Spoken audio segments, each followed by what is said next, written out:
사람들은 비대칭적 관계에 관심이 많습니다. 약자가 강자에 이기는 장면에 환호합니다. 한편 일종의 환상도 가지고 있습니다. 그런 점에서 다윗과 골리앗의 이야기는 유명합니다.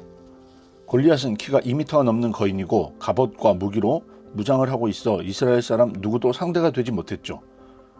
그런데 다윗이라는 양치기에 불과한 어린아이가 하느님을 믿고 골리앗에 맞서 돌팔매로 싸워 이겼다는 것입니다. 약자에게 희망을 주는 이야기죠.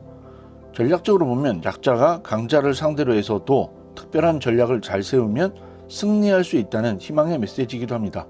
특히 약자 입장에 있는 국가들에게 말이죠. 동북아시아라는 척박한 환경에 있는 한국인들에게는 특별히 그렇습니다.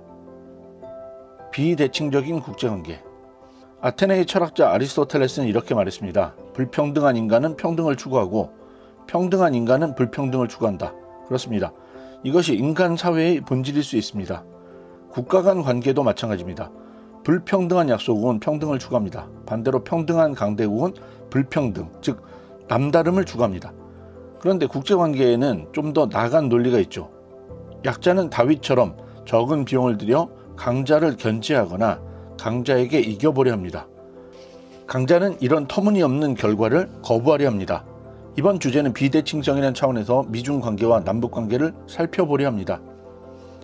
현재 미국과 중국 관계는 평등해지고자 하는 중국과 불평등을 유지하고자 하는 미국으로 규정할 수 있습니다. 대표적인 것이 항공모함 전단입니다. 전 세계의 항공모함과 항공모함을 보호할 수 있는 구축함과 순양함 그리고 원자력 잠수함으로 무장하고 30노트, 시속 55km 이상의 속도로 전 세계 바다를 누빌 수 있는 것은 미국뿐입니다. 패권국가 미국은 항공모함 11대를 이용해 전 세계 바다에서 해상 우위와 공중 우위를 점하고 있습니다.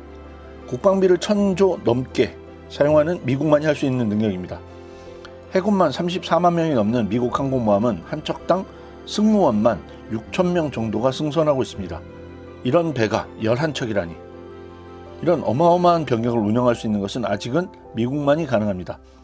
과거 대영 제국의 영국 해군도 할 수 없는 것이죠. 그런데 1980년대부터 해군력을 키우기로 마음먹은 후발주자 중국은 미국과 평등을 이루고 싶어합니다. 현재 항공모함을 3척이나 가지고 있고 철저히 미국을 모방해 항공모함 전단을 꾸리고도 있습니다. 원거리 작전을 위해 4번째 항공모함부터는 원자력 추진 항공모함을 만들고자 합니다. 그러나 해군력 증강은 오랜 시간이 걸리고 비용 부담이 만만치 않은 일입니다. 중국이 원하는 해군을 만들어 미국과 평등해질 때까지 중국은 거부 전략을 사용합니다. 아직 중국 해군이 미 해군과 1대1로 맞서 싸우기 어려운 상황을 고려해 미 해군이 중국의 이익을 침해하는 상황이 될 때 미사일과 폭격기 등을 이용해 미 해군 함정이 중국의 돌연선을 넘어오지 못하게 하고 싶습니다. 즉 방어적 관점에서 미국의 해군력 투사를 거부하는 것이죠.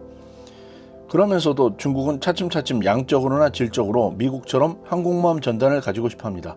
항공모함은 대표적인 공격 무기입니다. 특히 원자력 항공모함처럼 시속 55.5km로 이동하면서 항공기 전력을 이용해 공격을 가하는 경우는 아주 강력한 공격 무기가 됩니다. 그러니 중국은 방어적 전략을 구비하면서도 동시에 공세적으로 항모 전단을 꾸려 미국과 어깨를 나란히 하고 싶습니다. 반면 미국은 중국과 대등해지길 원하지 않습니다. 1945년 이후 바다를 지배해온 해양 패권 국가로서 체면이 있죠. 미국과 중국의 해양 패권을 둘러싼 경쟁 과정을 설명할 때 자주 사용하는 개념이 있습니다. 바로 비대칭성입니다. 어떤 때는 비대칭 전략으로 사용하고 어떤 때는 비대칭 전력으로 사용하기도 합니다. 비대칭 전술로 사용되기도 하고 비대칭 균형이란 용어도 쓰입니다. 그런데 이런 개념들이 두서없이 사용되다 보니 현상이 오도되는 경우가 생깁니다. 이 부분에 대한 이해를 정확히 할 필요가 있어 보입니다. 비대칭성과 관련된 부분은 학문적으로 정리하려면 좀 복잡합니다. 손자의 기만 접근이나 전략이론가 리델 하트의 간접 접근 등등. 그래서 미중 관계와 한반도를 분석하는 데 의미 있는 정도로만 간단히 정리해 보겠습니다. 모든 사람은 생김새가 다르듯이 능력이나 자질에서 차이가 있습니다. 국가도 다른 국가보다 특정 부분이 강점이 되는 경우가 있죠. 한국의 경우 조선업과 반도체에서 강점을 가지고 있는 것처럼요. 비대칭성을 이용하는 것은 우선 이런 차이에 초점을 둡니다.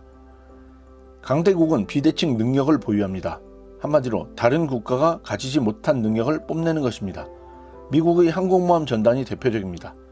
미국은 이것을 이용해 상대적으로 열세에 있는 국가를 압박해왔고 전쟁을 치렀죠. 반면에 상대적으로 약한 국가는 부족한 권력을 창의적으로 활용하거나 강한 국가의 취약점을 이용하거나 취약점을 공격하는 전략을 사용합니다. 또한 강자가 가지지 못한 무기나 전술을 개발하기도 합니다. 다윗의 돌팔매처럼 말이죠. 그런 점에서 약자가 사용하는 비대칭 전략은 전쟁에서 강자에 이기기 위한 것 혹은 적에 대해 이점을 얻기 위해 적과 다른 점을 이용하는 것으로 규정할 수 있습니다. 이때 주목할 것은 비대칭 전략을 사용하려면 비대칭 전력 혹은 비대칭 능력을 가지고 있어야 합니다. 강자든 약자든 상대방이 가지지 못한 무기를 가지고 있거나 비대칭이라고 부를 만큼 압도적 차이가 날 정도의 무기를 가지고 있어야 합니다. 복잡하시죠? 이쯤에서 현상에 대입해 정리해보죠. 미중 관계의 비대칭성. 미국과 중국은 우선 비대칭적 능력 면에서 살펴보아야 합니다. 미국과 대등해지고 싶어하는 중국이 원하는 것이 곧 미국의 비대칭적 능력일 테니까요. 중국이 가지고 싶어하는 미국의 해군 투사력은 미중 간 비대칭적인 능력을 상징합니다. 중국은 많은 전함을 만들어 미국을 따라가고자 합니다. 하지만 이 게임의 끝은 지금의 군사력이 아닙니다. 누가 비싼 돈을 계속 낼 수 있는가에 있습니다. 그런 점에서 최근 미국의 2023년 GDP 27조 9,600억 불과 중국의 18.9조 달러의 차이는 의미가 커 보입니다. 9조 달러의 차이라.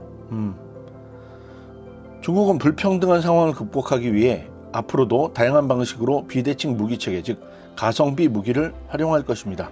항모 킬러라고 칭하는 둥펑 17과 둥펑 21 미사일과 같이 탄도미사일의 성능을 개량할 것입니다. 극초음속 미사일을 더 적극적으로 활용할 것입니다. 원자력 잠수함 능력을 높이기도 할 것이고 엄청난 속도로 배를 찍어내 미 해군에 부담을 줄 것입니다. 위성 공격 기술도 높일 것이고 세계 2위 수준까지 올라온 사이버 능력을 1위 미국처럼 따라잡으려고도 할 것입니다. 그렇지만 중국이 추격자다 보니 격차를 줄이는 것이 쉽지는 않을 것입니다. 왜냐하면 미국이 대부분 분야에서 더 우위에 있으니까요. 더 평등해지고 싶은 중국은 더 빨리 추격해 올 것이지만 미국은 여전히 불평등을 누리고 싶겠죠. 대부분의 싸움이 그렇지만 작심한 1위를 따라잡는 것은 어지간히 힘든 일이 아닐 것입니다. 게다가 이미 1930년대 제국주 일본, 냉전기 소련, 1970년대 일본이 모두 다 미국을 추격하는 것이 얼마나 어려운지 한 번씩 경험하기도 했고요. 타이슨 말처럼 누구나 계획은 있으니까요. 한반도에서의 비대칭성. 비대칭성 하면 한반도라고 해도 과언은 아니겠죠. 북한은 1970년대를 기점으로 국력에서 대한민국에 역전되었습니다. 국력이 약한 북한이 사용하는 전략이 대표적인 비대칭 전략이고 이에 기초해 비대칭 무기를 늘리는 것입니다. 핵무기, 생화학무기, 사이버 전쟁 능력이 대표적입니다. 사이버전 능력은 한국이 공격할 북한의 인터넷 공간이 없기 때문이기도 합니다. 오죽하면 사이버 분야 1위인 미국도 북한에 대해 사이버전을 펴기 어렵겠습니까? 하지만 대한민국도 북한에 대해 전시 비대칭성을 극복하기 위해 압도적인 공군력을 보유하고 있습니다. 또한 현무 시리즈의 미사일 능력도 강력하게 증강하고 있습니다. 한편 평시에 사용할 수 있는 비대칭 능력도 있습니다. 최근 북한 오물풍선으로 재개되고 있는 대북 확성기입니다. 대북 확성기는 두 가지 점에서 북한에 대한 비대칭적인 능력으로 평가할 수 있습니다. 첫째, 확성기의 성능입니다. 20km까지 소리가 전달되는 하드웨어의 장점이죠. 둘째, 확성기를 통해 내보낼 수 있는 콘텐츠들입니다. BTS의 음악뿐 아니라 정확한 날씨 예보는 전방에 근무하는 40만이나 되는 북한 군인들에게는 매우 충격적일 수 있습니다. 전방에서 근무할 정도의 군인이면 북한 내 소위 당성이 좋은 집안 자식일 것입니다. 확성기를 통해 접하는 정보는 이들 충성파 젊은이들의 사고체계에 영향을 미칠 것입니다. 듣는 이들 중 일부는 짜증을 내겠지만 일부는 우리 체제가 진짜 그럴까 하고 고개를 갸우뚱할 수도 있습니다. 그래서 북한은 대북 확성기에 대해 포사격을 가할 정도로 예민합니다. 이 주제가 자칫 대북 확성기 사용 정책에 대한 논쟁이 될지 모르겠지만 이번 영상에서 다룬 이유는 비대칭적인 능력을 이해하기 위한 것임을 밝혀둡니다. 결론. 불평등한 자는 평등을, 평등한 자는 불평등을. 그렇습니다. 국제관계에서 가장 핵심은 국력 차이입니다. 그런 점에서 국력이 성장하고 2050년까지 중국몽을 완성하려는 중국은 항공모함 전단을 꿈꾸고 미국은 이런 추격을 따돌리기 위해 차세대 항공모함을 운영 중에 있습니다. 군비 증강이 가장 강력하게 추진되는 이 지역에서 한국도 불평등한 관계를 바꾸기 위해 노력하고 있습니다. 한국형 항모를 토대로 대양 해군화가 대표적이죠. 한편으로는 평등해지고 싶은 북한을 계속 따돌리면서요. 구독과 좋아요를 눌러주시면 미국과 한국 지정학의 이해를 높이는 수준 높은 컨텐츠를 제작하는 데 큰 힘이 됩니다.